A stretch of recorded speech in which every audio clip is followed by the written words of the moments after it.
Move on to the next speaker. Next on stage, Harald Kjellin. Will artificial intelligence destroy us or make us smarter? Harald, can you hear me? I can hear you. Can you hear me? I can, and I can hear you. The floor is yours. Thank you. They say that artificial intelligence will destroy us. They say it will come here and make us into slaves. And it's not only a few paranoid person who says that, but famous people all over the world claim that it's the greatest threat to humanity. So we need to regulate it. But then a new problem comes. How can we regulate it? We can't tell the military industry in China that, no, you are not supposed to evolve these very super intelligent weapons anymore. It's quite tricky. So what can we do then? If we can't stop it and it will come, should we just, okay, resign? There's nothing we can do. Just wait and pray and hope that something good will happen? I don't think so. And I don't think you think so either. Because, of course, we must do something. I will propose in this speech, we do the opposite. We shall develop artificial intelligence that is completely decentralized. You know, democracy beats dictatorships. The free market beats the planned market. There are ways we can do it, and I will go into that. For 30 years, I have been studying artificial intelligence. In the role as professor, I travel around the world at many international conferences, discussed this with other people, and finally we reached a consensus, and that was the knowledge that drives the artificial intelligence must be visible. We must be able to see what is going on. I developed a system like that myself for the Swedish government. It was implemented in every employment agency throughout Sweden. Lots of people put knowledge into it, psychologists, bureaucrats here and there. It was working well for some years. But then it started to make mistakes. And the government got afraid. They said, we can't use the system. It was closed down. There, Sweden missed a chance to develop a very good system. Later on, I was making workshop at World Economic Forum and even World Bank, discussing similar things. And I realized again, it is not difficult to understand. If we have knowledge driving a system, human beings need to understand that knowledge. Previous speaker and I talked about this chat GTP and so on. You know, I'm very impressed, just like you are.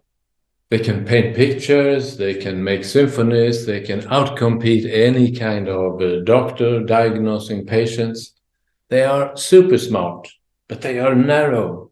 So that at the same time, they are super stupid. You know, they can't reflect on their own knowledge. The knowledge is just in a big black box and nobody can see it. It shouldn't be like that. You should be able to talk and relate and establish relationship with the artificial intelligence. You should be able to ask questions like, can you please tell me step by step how you reach this knowledge? Can you argue for it? Convince me.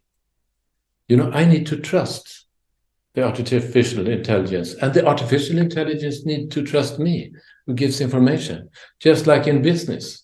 I mean, if you want business to be dynamic, you want to be able to trust your customers, your employees, your suppliers. Otherwise, there's no dynamic. It doesn't work. You know, AI is not alien to us. All living systems in the world learn in a similar way. You know, imagine yourself. You go into a restaurant. The food is good. You think, the food is good. Maybe I go here again. Whatever you do in life and you repeat it, you learn something from it. And whenever something feels good, you want to repeat it. So repetitions and repetitions of similar things, suddenly you see a pattern. And when you see a pattern, you see a logic. And when you see a logic, it finally becomes a routine. That routine is delegated down from your consciousness to lower levels in the hierarchy of the brain, and it becomes a habit that you don't have to think about. That is how intelligence is created in a human. And the same intelligence is created like that in organizations, when they delegate and delegate, and then they outsource to where it can be done much cheaper. So we need to handle this.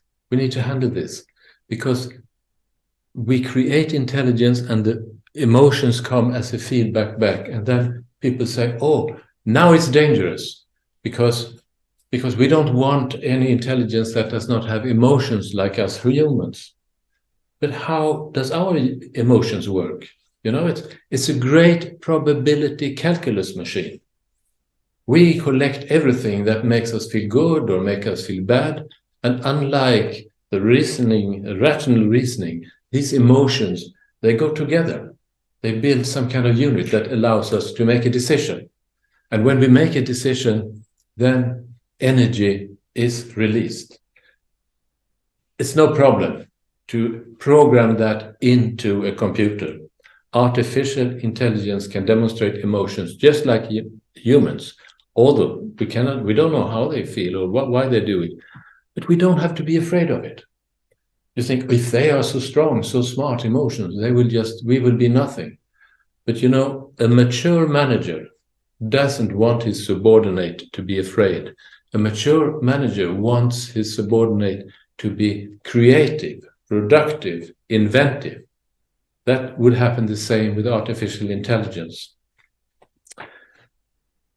You know, 40 years ago, people knew that there should be data communication. Companies should be able to contact companies all over the world and so on. But it didn't work because there were no standards. Nobody could agree. People were sending fax, were sending mail, ordinary mail, but it didn't work so well. So what happened then? Well, then came the World Wide Web Consortium, and they said, one communication protocol, HTML, HTTP, TCP/IP, everything that constructed this protocol. And then they said, now we have done it. Here is the stage. Now we decentralize completely all over the world. Any single person in any country in the whole wide world could use it. Send email, start a business, sell things over the internet. It changed the whole world. This will happen again. We are just one level above it. The next level is when we have our little micro robot, our personal assistant. And believe me, it already exists. The world today is full of multinational companies. They are developing these micro robots where one personal computer in the company communicates with another personal computer. The good thing is that you can use it. You can take one of these and say, I have been gone for a week. Please tell me what happened last week in the company. I want all the information that is relevant to me about sales, about products, about whatever my competitors have done and so on. And then your little micro robot, your personal assistant, will present this information to you exactly as you want it. It will change the world, and it is coming. But it's not that dangerous. It's not some big alien power that will come and take you if we decentralize it.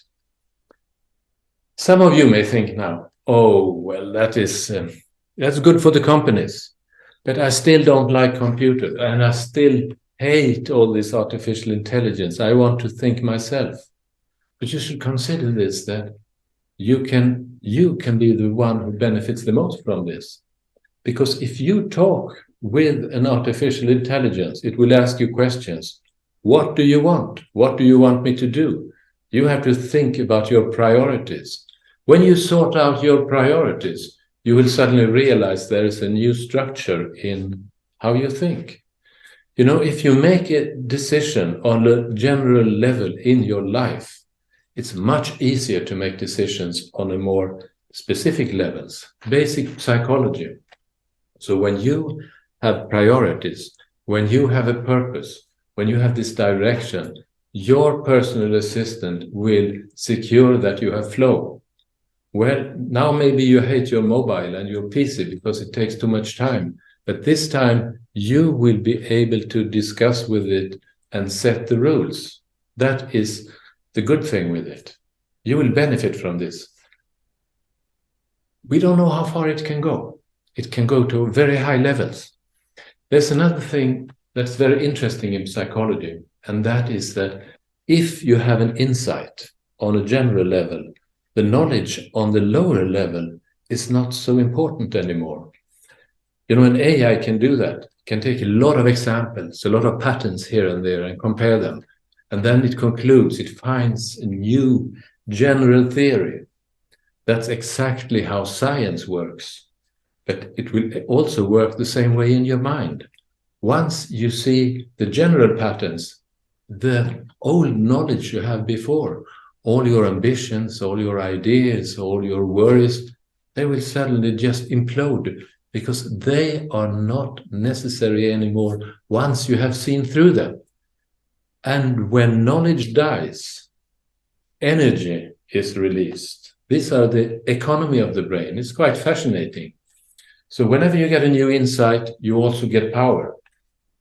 And now we come to the very most interesting thing of it all. When you learn how to learn, because that is what people are afraid of in artificial intelligence, the machines learn how to learn by themselves to create their own purpose. We people can do exactly the same thing, and we can compete with them. I take some example stories there. One previous speaker here tonight mentioned Einstein. You know, Einstein, he transformed himself to a ray of light. He traveled out in space in his fantasy and experienced the room time. And then when he came back, he formalized that into the relativity theory. Tesla, similar to that.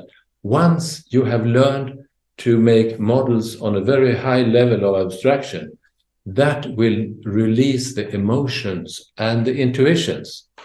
And when these two mix, you could become this super intelligent person. I mean, nobody knows about the future. Nobody can promise anything. But when you look at how these principles work, when you look at it from a psychological viewpoint, and when you see how it all functions, you can do this. So why not? Why not take the chance of promoting AI? Go with it. Don't get lost in these paranoid thoughts that someone will come and take you, because, you know, democracy wins. Cooperation always wins over those who do not cooperate.